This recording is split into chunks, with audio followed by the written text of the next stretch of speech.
Her words cut through the room like broken glass. "You're being detained for posing as a federal agent." Every head turned. The chatter stilled. My sister's voice dripped with venom, her smile sharp, confident. She thought she had cornered me. She thought the badge around my neck was just a prop. I didn't flinch. I let the silence stretch until it suffocated her smirk. She didn't know. She never knew. We weren't always enemies. When our father died, I was 17 and she was 20. She promised she'd take care of me, guide me, keep me safe. I believed her. For years I believed her. But power changes people. When she married into money, she stopped calling me her brother and started treating me like her competition.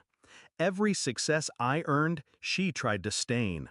Every step forward, she found a way to drag me back. Her favorite weapon was doubt. Whispering to relatives, "He's reckless, he lies, he plays soldier." And they believed her because I stayed silent. I thought silence was strength. I was wrong. The first time I saw the rot clearly, I was already in the service. I had earned my badge, my clearance, my place. Yet she still told people I was just a wannabe, that I forged my way in. I brushed it off, until I overheard her coaching her husband to dig into my finances, to catch me in something, anything.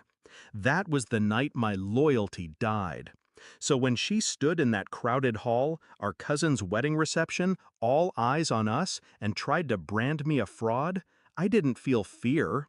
I felt the cold, focused stillness of a man who had been waiting for this moment.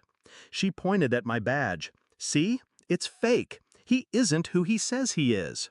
Her voice was loud enough for the DJ to kill the music. Cameras rose from tables. People loved a scandal. I gave her what she wanted: stillness. No defense, no denial. I let the suspicion grow, because what she didn't know was that her downfall had already been set in motion weeks ago. I'd started with her husband. A few discreet pulls of financial records revealed offshore accounts, shell companies, fraud so sloppy it was almost laughable. Then I traced the money trail back to her. She wasn't just complicit. She was the architect. She had been laundering through charities, skimming from community grants, hiding behind her perfect smile. I collected it all.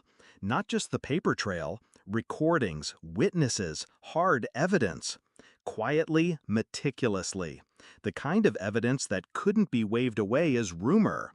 And I didn't keep it locked. I placed it in the hands of the people who couldn't ignore it.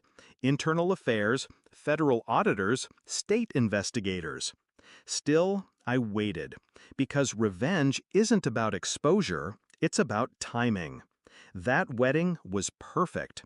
The room full of power brokers, judges, and reporters. She had chosen the stage, thinking she'd humiliate me. She had no idea she was stepping into her own trap. I let her rant, let her spin her narrative of me as a liar, a fraud, a disgrace to the uniform. Guests whispered, some frowned at me, others at her. Then I pulled a single envelope from my jacket and placed it on the table between us. "Funny thing," I said calmly, "about fraud." Her smirk faltered. "You've been running yours for years." I nodded to the envelope. "Those are the first 50 pages. The rest are already in federal hands." Her face drained. She reached for the envelope with shaking fingers, then stopped herself. Because she knew if she touched it, she'd reveal the panic clawing at her chest. "Lies," she hissed. "All lies." But the whispers had changed. The tide had shifted. People knew. They smelled the truth bleeding out of her. The call came before dessert was served. 3 unmarked cars pulled up outside the reception hall. 2 agents entered, suits sharp, voices clipped. They didn't look at me. They walked straight to her. Her laugh cracked, brittle and desperate. "This is a mistake. He set me up. He's the liar." But the cuffs clicked. and her wrists turned pale under the steel.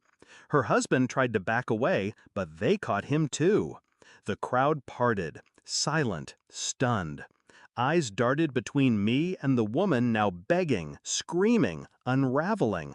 I didn't move. I didn't gloat. I just watched. Afterward, relatives approached me cautiously. Some asked if it was true. Others apologized for believing her lies. I gave no speeches. I didn't need to. My sister's voice, once the loudest in every room, was reduced to a muffled cry inside a government car. And now, when people ask me if I regret it, I give the same answer: no. Because revenge wasn't about payback, it was about reclaiming the silence she stole from me. She thought she knew who I was. She thought the badge was just a piece of metal. She thought the uniform was just a costume. But now she knows. Now everyone knows. And the only smirk that remains is mine.